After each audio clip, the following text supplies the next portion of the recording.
It's official, Andor Season 2 has begun filming. Now we already knew this based on recent comments by the Gillman himself. I mean Tony Gilroy. I guess Gillman makes him sound like some kind of superhero fish.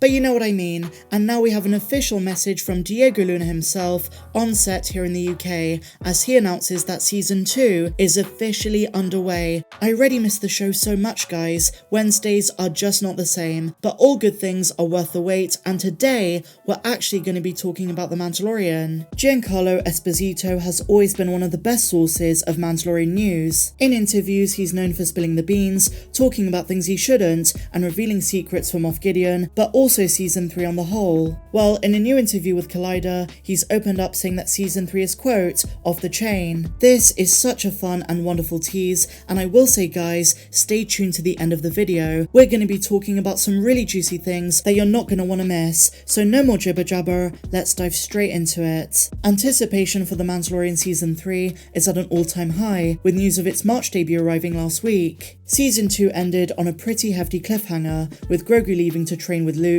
to become a Jedi, and Din Djarin was left wielding the Darksaber to the dismay of Bo-Katan. The Book of Boba Fett did see Din reunite with his foundling, who decided not to train to become a Jedi after all, and based on the new trailer shown at Star Wars Celebration, as we await the final trailer coming sometime this month, it looks like the clan of two are going to be dealing with the ramifications of Din wielding the Darksaber, and this is going to involve Bo-Katan's revenge, but also other Mandalorians coming into the picture. Creator Jon Favreau shared at CCXP that Season 3 is going to have a much bigger scope, and so when Collider sat down with Giancarlo Esposito, they couldn't help but ask him what fans can expect. During the junket for the upcoming series Kaleidoscope, Collider's own Steve Weintraub spoke to the Moff Gideon actor, and as you would expect, Giancarlo echoed a lot of what was said by Jon Favreau. Here is the full quote: "I just think that the show gets more expanded and more visually profound with each season, and I think it's the vision of Jon Favreau and Dave Filoni certainly that begins that expansion, but it's also all of the artisans that they trust to collaborate with them. I was blown away by that sizzle reel. All of a sudden,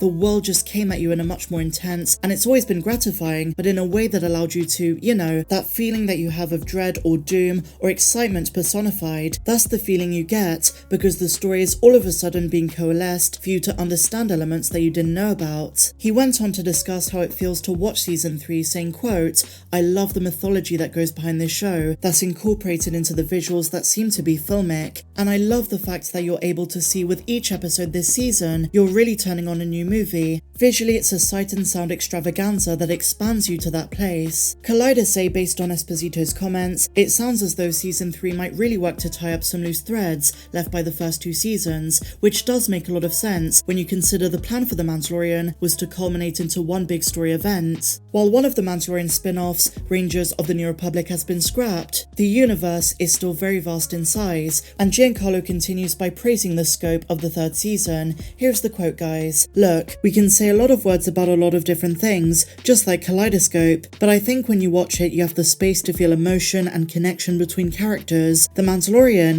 you have the space to feel the largeness of this universe, of this world building, and you have the space to see where you fit in. God, I wish I could be that warrior, that hero, that heroine." And we see the weakness and the power of the villainous who want for themselves, and not for the whole. What I love about this show, it is about our army. It's about all of us who are starting to understand once again, it's for the people, by the people. And if we stand up and allow our voices to be heard and understand their strength in numbers, we can then recreate the world as it should be in peace, harmony and creatively, scientifically and politically. A way for us to understand that there are no borders anymore. The Mandalorian exemplifies all of that. And this last bit, guys, is not by John Lennon, as you might think. I can't be the only one who saw the resemblance though. So what a great interview, a lot to unpack. Now on Thursday, if you caught that video, I covered the leaks by Jason at Making Star Wars concerning Skeleton Crew and Ahsoka. Massive spoiler warning by the way, but in those, he talked about the role of Thrawn in the Mandoverse and how it's all gonna come to a head in a future season of Mando, probably season 4. Well, since then a few of you have speculated and asked me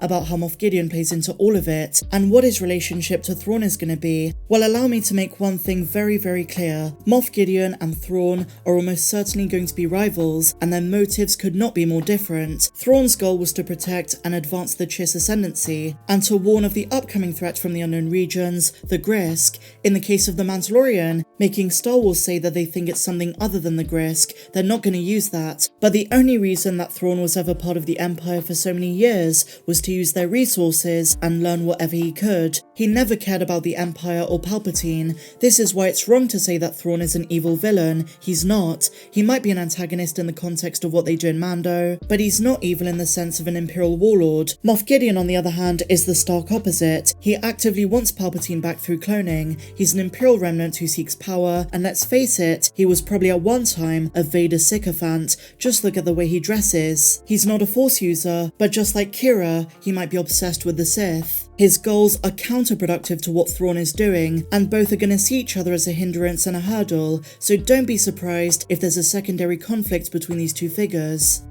Not only this, but we have to remember whether we like it or not, and there are lots of fans who don't like it and try to deny it, despite the fact that Favreau literally said it. The Mandalorian and its spin-offs are eventually going to tell the story of how the First Order rose to power, and this, in my opinion, spells doom for Thrawn further down the timeline. He's probably not around during the time of the sequels, some 30 years down the timeline, and neither is Gideon. But I do think the latter is the one that comes out victorious in terms of his aspirations, because Palpatine does come back. So what I'm saying, guys, is don't be surprised if Thrawn meets his end and Gideon succeeds to an extent, even if both of them die.